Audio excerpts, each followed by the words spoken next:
So we are going to be going over the project that we're going to be using in the workshop.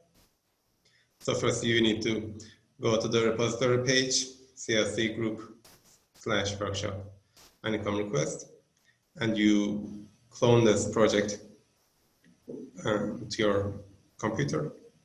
Then there are some instructions here. Follow these. So you first do these, then you install it, and there are some instructions to run the test script and see the output. So what I did here is I cloned the project, then I ran npm install, and then I created a wallet.json file similar to this wallet.json.example file.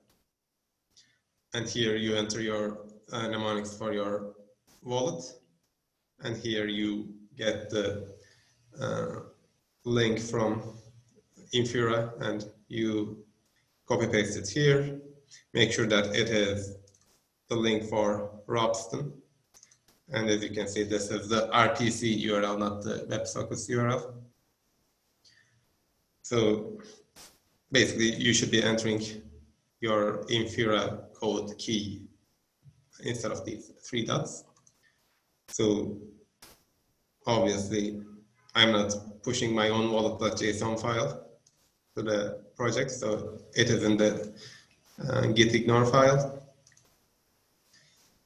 So if we go over the project itself, I try to make this like as simplistic as possible.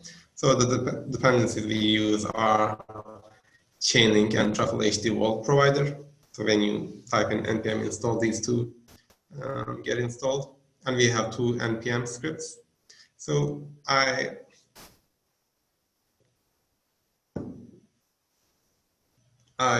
wrote the code so that it is only for Robston. But we are not using Ganache because we are going to be making Oracle requests to oracles on the Robston network. So it wouldn't make sense to use Ganache, and I didn't enter the stuff you would need to deploy this on mainnet, but that should be easy enough for you. So there are 2 different scripts we have. One deploys your contract to the Robston network, and the second one interacts with this contract by running the test.js script. So if you look at our Truffle configuration, so it gets our credentials from the wallet.json file and uses this package. So here we still have the local network, but we are not using this. We have the Robston network.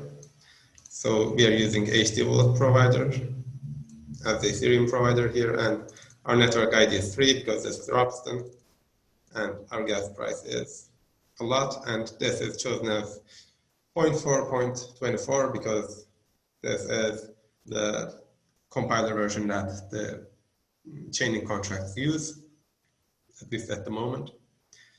So this is the project. I will now quickly go over the contract. So we have a my contract here, and it inherits the Chainlink client contract. So basically, when we want our smart contract to be able to make Chainlink requests, we inherit this Chainlink client contract. And this contract doesn't have any logic in it. It just makes the Chainlink request, and then you can read the result from this contract. So this is, again, as simplistic as possible. So if we go over the variables and the functions, we have an Oracle payment amount. So this is the amount of link tokens that this contract is going to pay the Oracle when it's doing the request.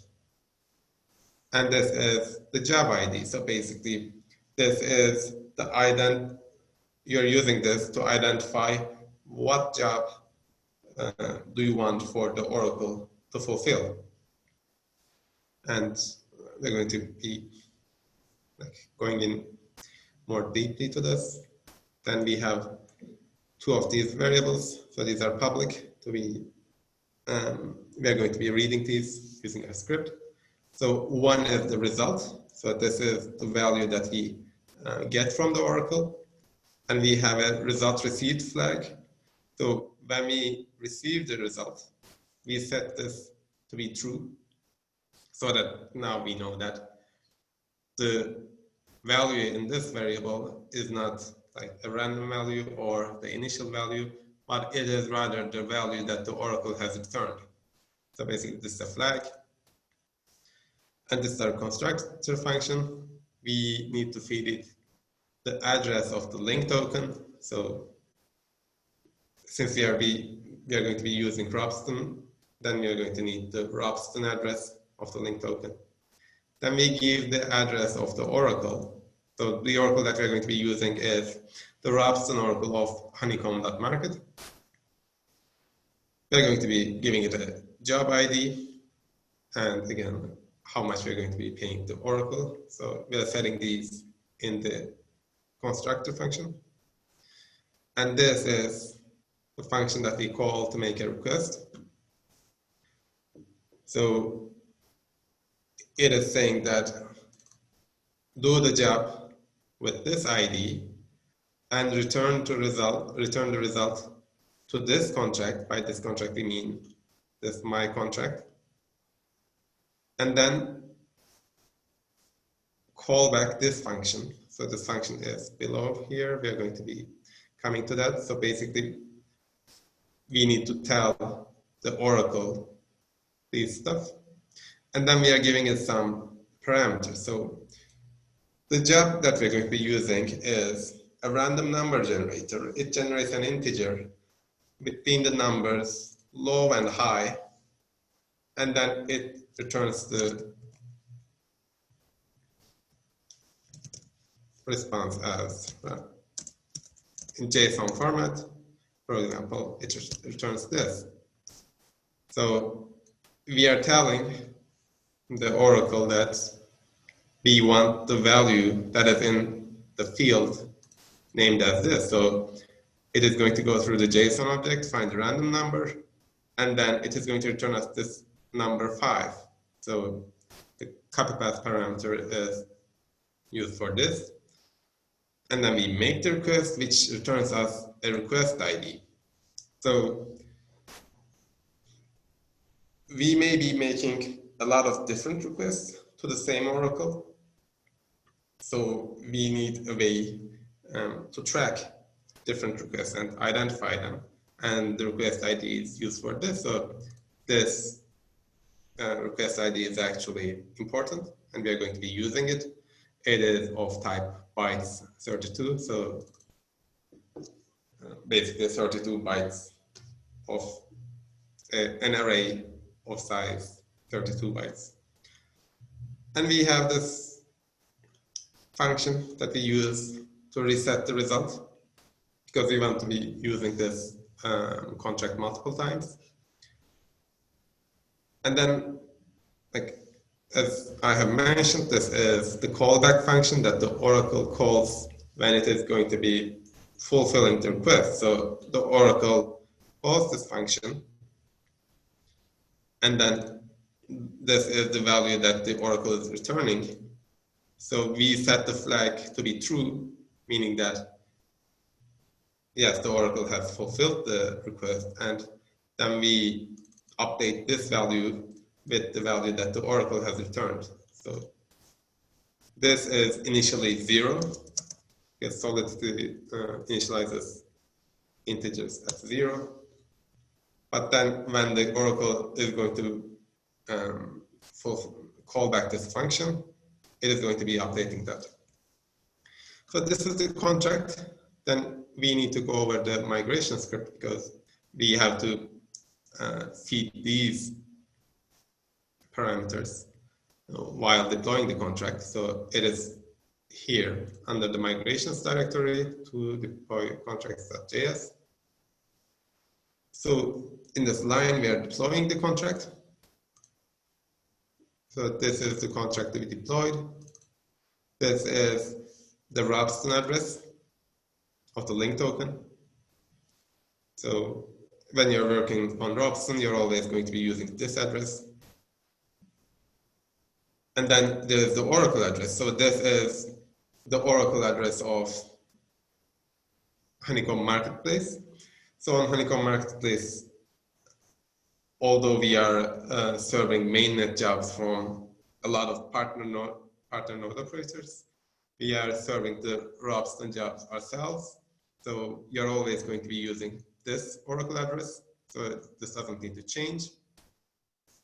There's the job ID. So this is the job ID that returns the random number. So we have a lot more jobs, basically more than 1,000 jobs. Each of them calls a different API. So for example, if you want to get some finance, you want to call some kind of finance endpoint instead of generating a random number, you would need to change this. And we are going to explain how this is done in the main workshop video. But for now, in this video, we're just going to be using this random number generator. And then we are feeding the contract, the amount that we are going to be paying in link. So this is 0.1 link tokens. Then we are converting that to Wei. So basically we are multiplying it by 10 to the power of 18. And then we get our contract. Then we also need to send this contract some link tokens for it to be able to make Oracle request, because it is going to be sending this much link tokens to the Oracle. And for it to be able to send these tokens, it needs to have some. So here we are using the link token interface contract. So we already have this under build, because it is also being used by the Chainlink client contract. So yeah, let's come back here.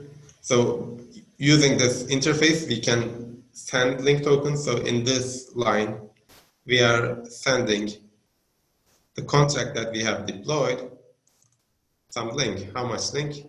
1 link token. So this means that after doing this transfer, my contract is going to be able to make 10 calls to the Oracle, 10 requests. And after that, I'm going to have to send some more link tokens. Otherwise, the requests are going to fail. So if we go over what we did again, we typed in npm install and installed the dependencies. We created the wallet.json file, and then we typed in npm run deploy Robson. And I'm not going to do this again because I have already deployed it and I don't want to waste time. But when you press enter here, you're going to be waiting 2 or 3 minutes for the contract to be deployed and the link tokens to be sent. And then you can also follow these on Etherscan. But now we are going to be running the test script.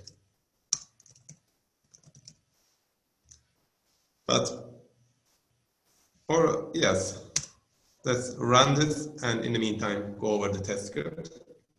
So if you remember, test Robson executed this script on the Robson network.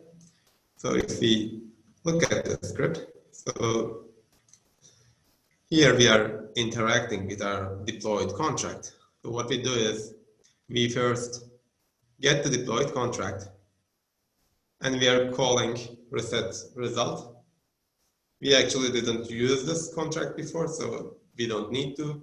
But if you want to run this test script multiple times, you're going to have the previous result on these parameters. So by calling reset result, we are resetting these. So after that, we are printing these. So did we receive the result? No. The initial result is 0. So this means that reset result has worked correctly. Now we are making a Chainlink request using a honeycomb job. So we are calling the make request function, getting the request ID, and printing it here. So we can actually check this on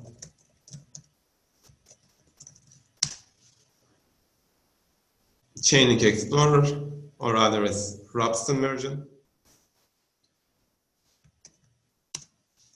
So this was our request ID. So it is going to return us a single job run.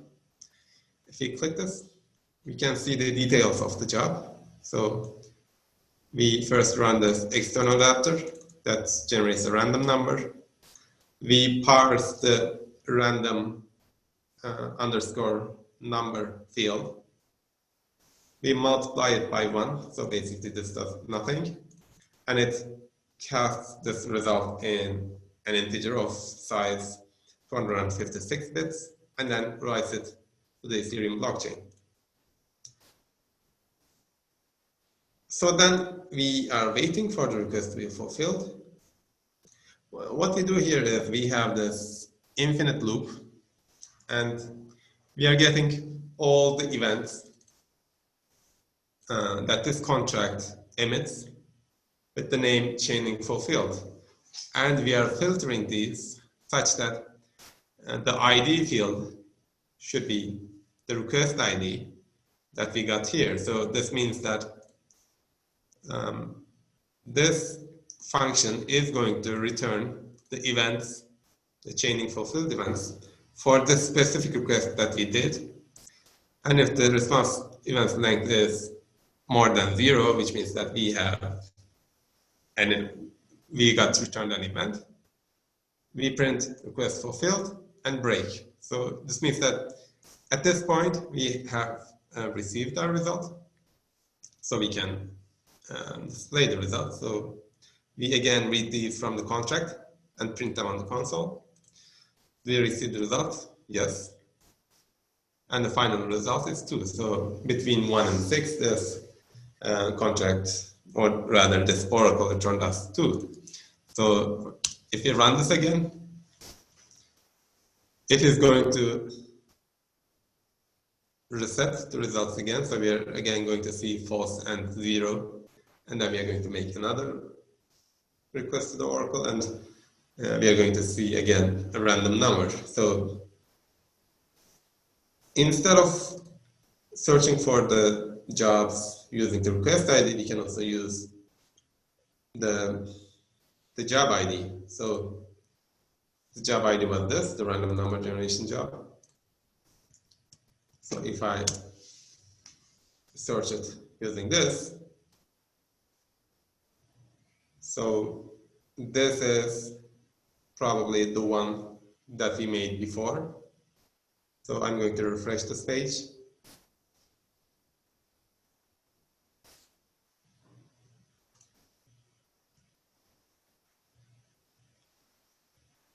So we are waiting for the new job. In the meanwhile, we can, let me show also this. So this requester is our contract. So this is my contract address. So you can also search using the contract address. So this shows the Chainlink request that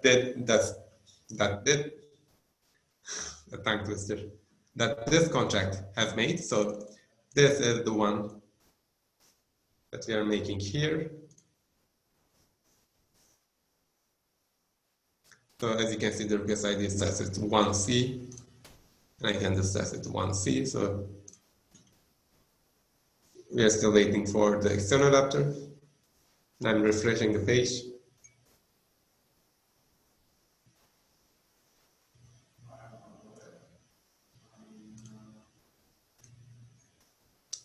So listening for the events is an important part of writing an interactive smart contract.